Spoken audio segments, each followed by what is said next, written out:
So are you ready to PR yourself? We'll remove the mystery from all things PR, and we'll discuss everything from our top strategies to tips and tricks and everything that you can utilize to further enhance your brand or your message. I've been in media, I'm a journalist, and I'm also a publicist. I am Leah Frazier, CEO of Think3 Media, and your host for PR Yourself with Leah Frazier. Let's go.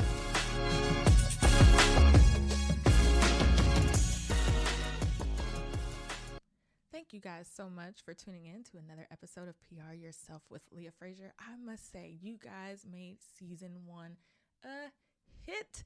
And it made me so happy to hear from so many of you guys via email, direct message on how you're going to PR yourself better, especially as we move into 2021. So thank you so much for all the kind words. And for all of you guys that are leaning in and putting in the work, this podcast is for you. So for those of you who are looking for a little bit extra oomph for your businesses and for your brands, I have something for you. Be sure to always visit pryourselfwithleahfrazier.com. Make sure you're signed up for our email list where I send out episode recaps. I'm going to send out when I'm doing webinars, when I'm going to be live.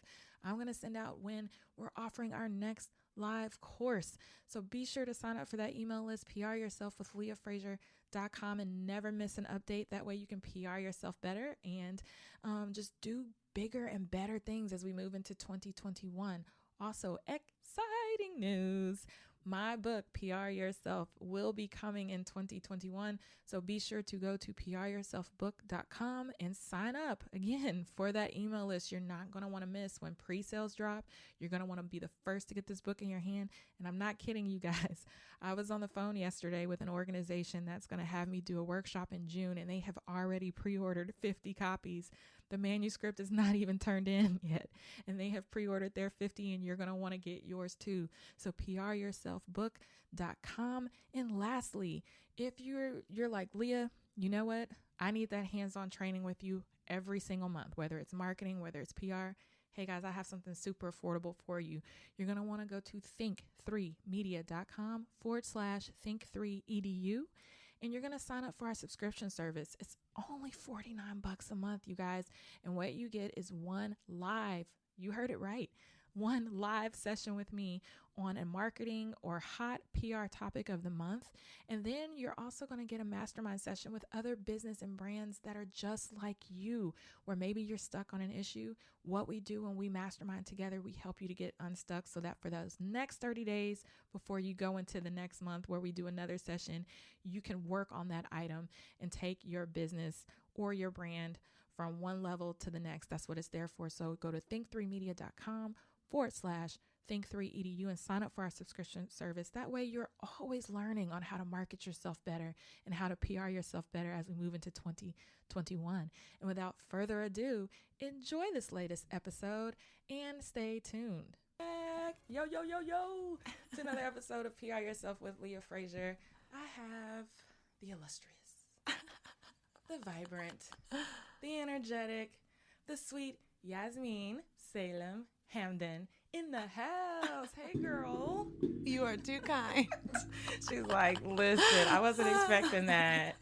She's amazing. Like, super badass attorney. And Thank you. just launching stuff out of the blue. I mean, all of my edges are already snatched, but you're literally going to make me bald in 2020. You're 2020. Too much. I'm so serious. I just bought, shout out to Vanna Collins, my braider, for her Tough Baby hair oil that helps it to grow.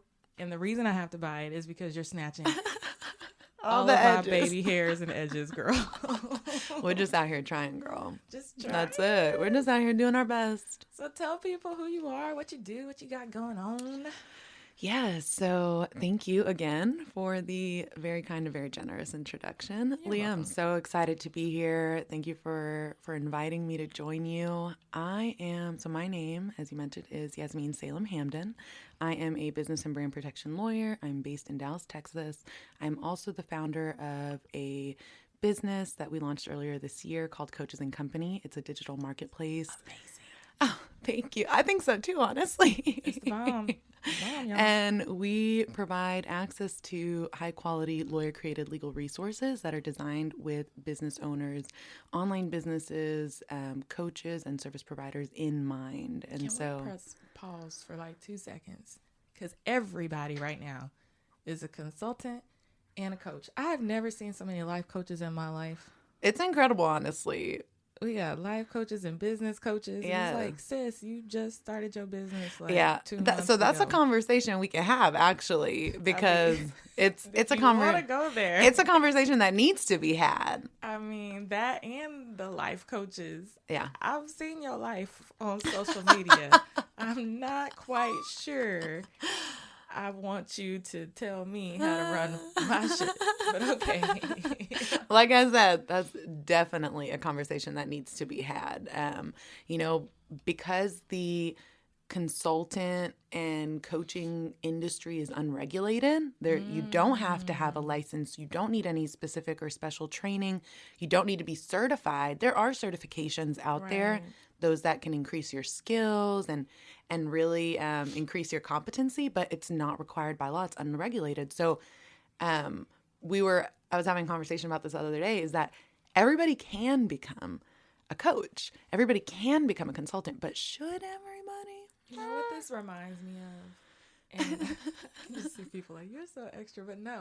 It's like the Truman Show, where you're living in this world and nothing is like real, and you get to the end and you're like, it was all fake.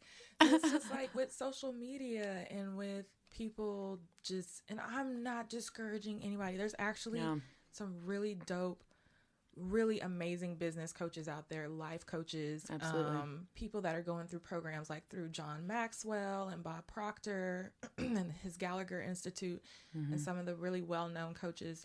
Some of you guys going through those programs, great. Yeah. But there's literally people waking up overnight and saying, I'm a life coach. Yeah. Just because you coach your girlfriends through their breakups and their transitions.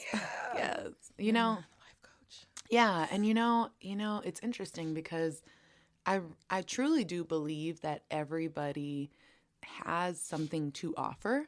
You have skilled, if you are competent, okay, and I guess we could talk about what that means in terms of competency in your area, in your area of expertise, right? You have years of experience supporting, this specific type of person or within this particular industry. You can leverage those skills, you can leverage that knowledge, those years of experience, and package them in a way that allows for you to help others outside of your 9 to 5, right? So my clients, I worked with people that are, maybe they are in the health and wellness space now, and they're either coaches or course creators or consultants, and they have years of experience working as a counselor or a therapist or focusing on providing support in relationships or life transitionary periods. And, working as a licensed professional, your capacity is limited. In terms of the income you can generate, in terms of the number of people you can support, in terms of the information that you can provide, your reach and your impact, that's all limited. And so when you leverage those years of experience and expertise in packaging that skill set, packaging your unique knowledge, you're able to reach so many more people and help so many more people. And so that's not just for people that are in the healthcare industry.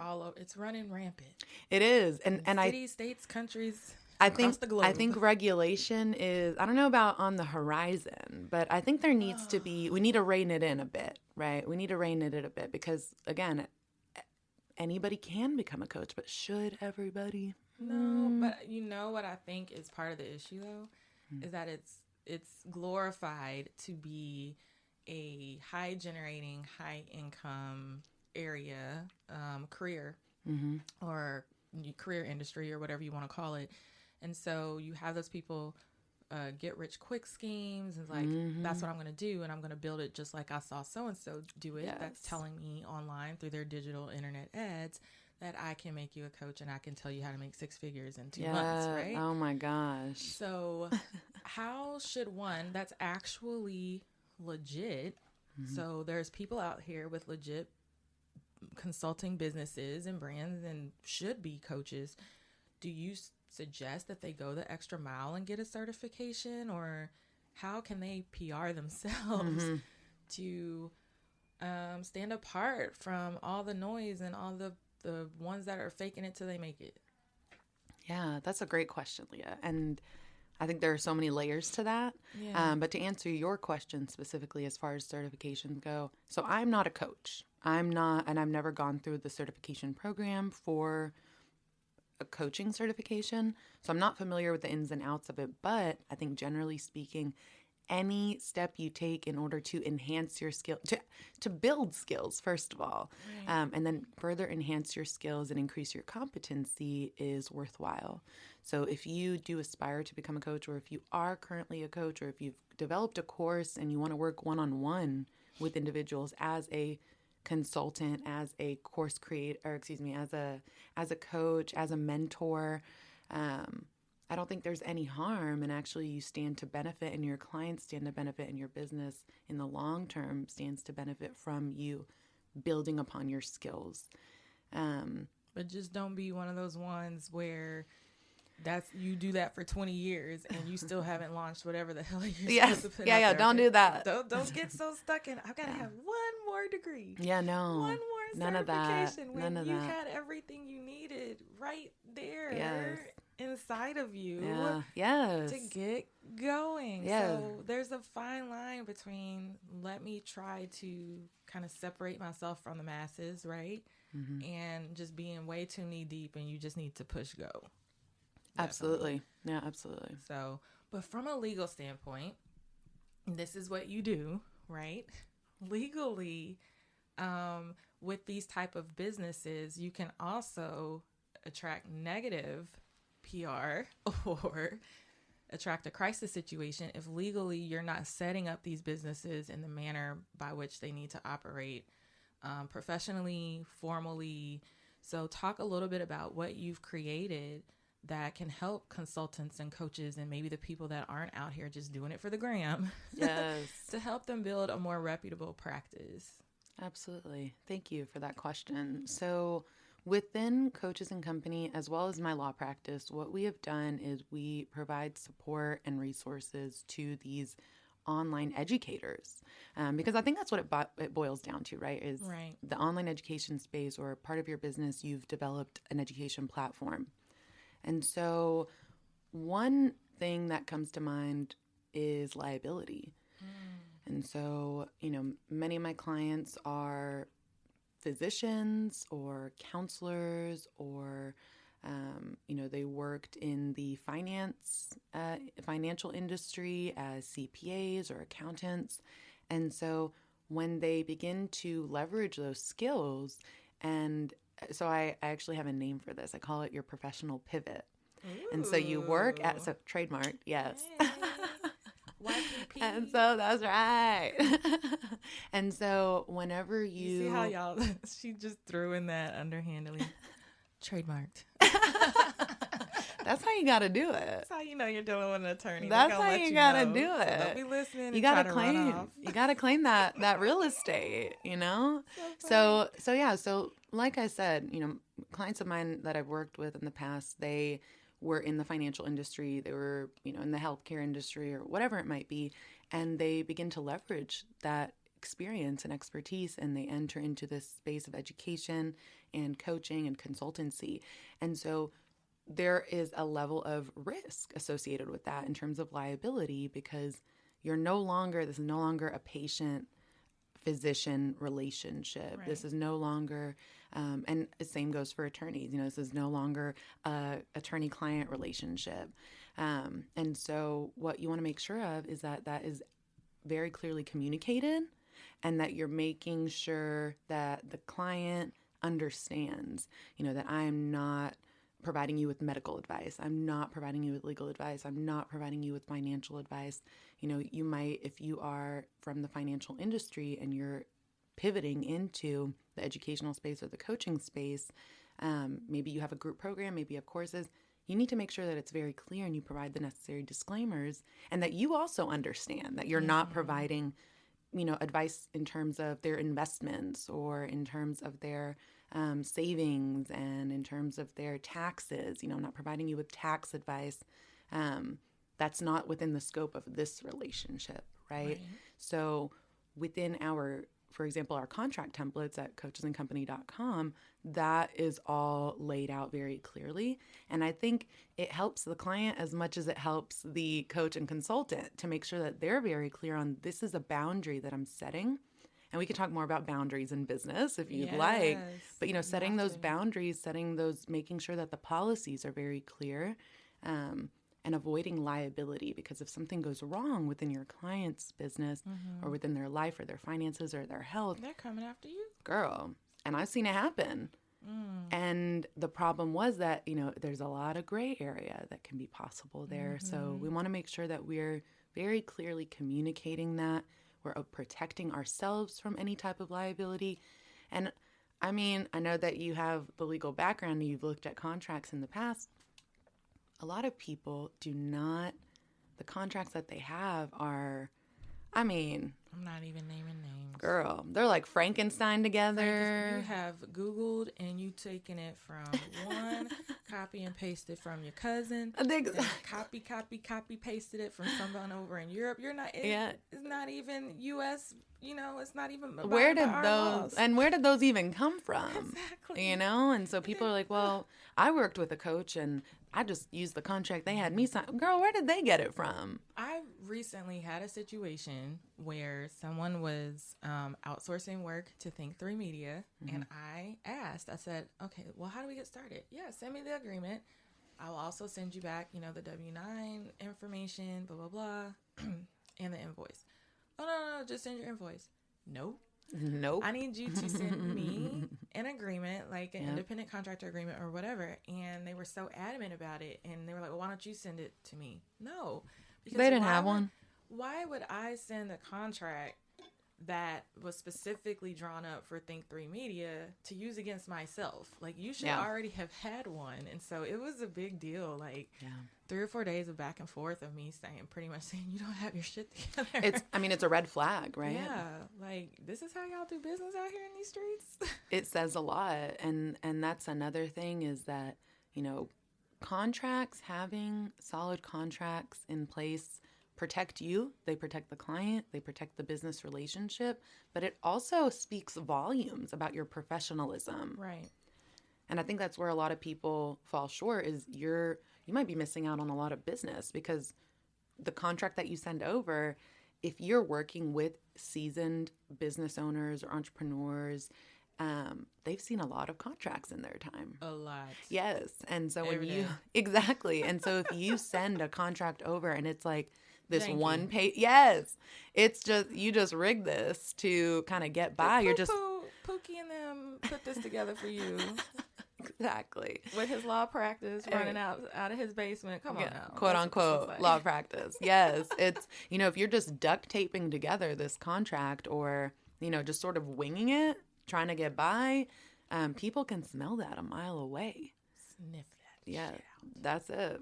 But we're going to wrap in a little bit. So I want you to think about a couple of takeaways from like your land while I've just plugged what you've done for us. So I know it makes people cringe like, oh God, she's going to talk about me. But I do want to say that with what you've built, your platform, like I literally needed an independent contractor agreement. I was like, okay, I'm going to start hiring all these contractors for Think3 Media. I was freaking out. I'm only one person. And I was hiring them at a rate that I could not keep up with. And I'm like, I don't know if my contract is solid. I want to make sure I'm moving forward in a way that protects my business, but that's also professional. And so that's when I went. I remember you had just launched your company. Hey. And I purchased the independent contractor agreement. And what I loved about it was that when you go in and you purchase it, there's also a YouTube video from Miss Yasmine herself that walks you through the agreement, all of the fill in the blank or the portions of the agreement where you need to pay particular attention to or maybe craft that to fit your business. And then boom, you are done. It was so easy.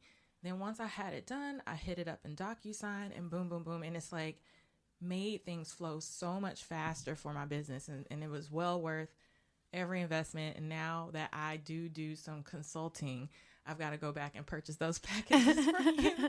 And we're launching a course.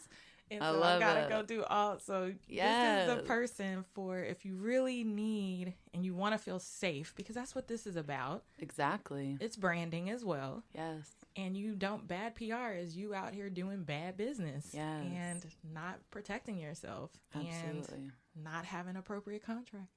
So just a shout out. I will put that link out there for you. I love it.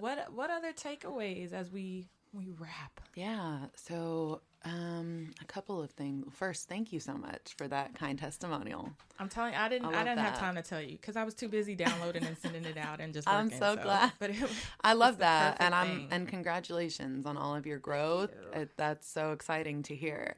So as far as some takeaways, some things that I guess I just want a couple of tips that most people don't know coming into the entrepreneurial game. And I know you see it too, as so many people are entering this space. Yes, the digital landscape specifically. So here's one thing. When you work with contractors, you are likely having them create some type of work product for you, whether that is something written, they're writing copy, maybe they're developing, they're writing, maybe it's a ghostwriter writing on your behalf. Maybe it's somebody taking photos of your products or for your brand. Maybe they're designing your website. Maybe they're designing your branding. There's so many different things that you might bring on a contractor for. So it's very important for us as business owners to be aware that all of that is intellectual property. Right. All of those are assets of our businesses, and that includes copyrights and trademarks. Trademarks are those source identifiers, the name of your business or brand, the name of your program or course, the name of your signature service, whatever it might be. And then copyrights are those original works of art or authorship. So like I mentioned, the photography, the videography, the music, the written works. So when we hire a contractor to create those works for us, they own the copyright. When you own a copyright, you have a number of rights. Among them are the right to reproduce it, the right to license it to others, the right to transfer ownership of it, the right to repurpose it or create derivative works based on it. You want to own that. Even if you paid that person and told them exactly what you wanted them to create, they as the creator of it have those rights. So you want to make sure that they are expressly transferring ownership of that to you in writing. Yeah. And so you may or may not remember in the independent contractor agreement, that's something that was included in there. Yeah. So like if I'm bringing you onto my team, even if it is as a contractor, you're going to be working on things that we need created for clients, for us, whatever it might be. And it's mine. And you want no takebacks. Exactly. And Leah, this is, if you are listening to this and there's one thing you walk away from this episode knowing and having a shift in perspective with respect to is that I want you to start looking at your business as a producer of assets. And girl, she said a word. That, yes. And I received and it, Yasmine. Yes. And a lot of people just don't, because in today's day and age, we don't have all of the physical assets that traditional business, I don't know if we could call them traditional businesses, but back in the day, they had the inventory, the equipment, the brick and mortar, the storefront, the property. It's just you and your laptop and your iPhone. And that's at the coffee shop. And at the coffee shop. And that is, and you can produce millions of dollars through those physical assets alone. But where you are rich is in your intellectual property. Amen, sister. And if you don't secure ownership of all of that intellectual property and make sure that you own it or your business owns it, that contractor you hired can turn around and license those photos to somebody else selling the same product or providing the same service. They can throw those pictures up on a stock photo website and make money off of them. They can turn around and license that copy, even if you're using it on your website, even if it is your book or your ebook or whatever it might be, and license it to somebody else that is a competitor that sells similar services. So I want you to start looking at your business as a producer of assets. And I want you to look at everything that you create within your business as a valuable asset, because that is where the value of your business lies in 2020 and beyond, is in when will this episode air? 2021? Oh, no, girl. We're hitting this 2020. Yes, girl. All right. Season 2. 2020 and beyond. you need to look at your business in this way. So I encourage you to shift your perspective if you haven't yet. And please, please hand out all of your contact info. Like, where can people follow you? Because this is just literally, this is the tip of the iceberg. So I'm going to say this is episode 1, like with Yasmine, part 1. Yes. It's probably going to be a 10-part series. So we're going to have her come back because we have to hit on that boundaries issue. Absolutely. But how can people follow you, find you, download those contracts? Yes. So you can find us at coachesandcompany.com. On Instagram, we're also Coaches and Company. You can connect with me on Instagram. It's Yasmine, Yasmine, Salem-Hamden. Will it be in the show notes? Because yes, I got a long name. It will. And then the law firm is yshfirm.com. And yeah, I look forward to connecting with y'all. That is so funny. You're like, is this going to be in the show notes? Girl, it's long. I do. I already know. But this is going to be awesome. And I was thinking about this too. And I love when I just think out loud on air. But I love, like, you guys, even if you sign up and you're not ready to purchase, she has the most awesome email marketing where you really feel like your girlfriend is talking to you. And so, like, I've looked at it myself and I'm like, man, you do a great job with, like, the email marketing and the copy where you feel like a real person is talking to you and you're not getting those daily emails from, like, an attorney. It really feels like somebody that's relatable. So good job on that. And Thank you. I do want to talk about email marketing on a future episode, so we'll have to have you back. I'm already excited to be back. Because it's just so important. But if you guys love this, please go and follow Yasmine. Share this out. This is very valuable information. Subscribe, rate, leave me a review. Any episode suggestions, email me, leah@think3media.com. Plus this episode recap, if you just have to see Yasmine's beautiful face, will be up on pryourselfwithleahfrazier.com. And until then, thanks for tuning in. Until next time.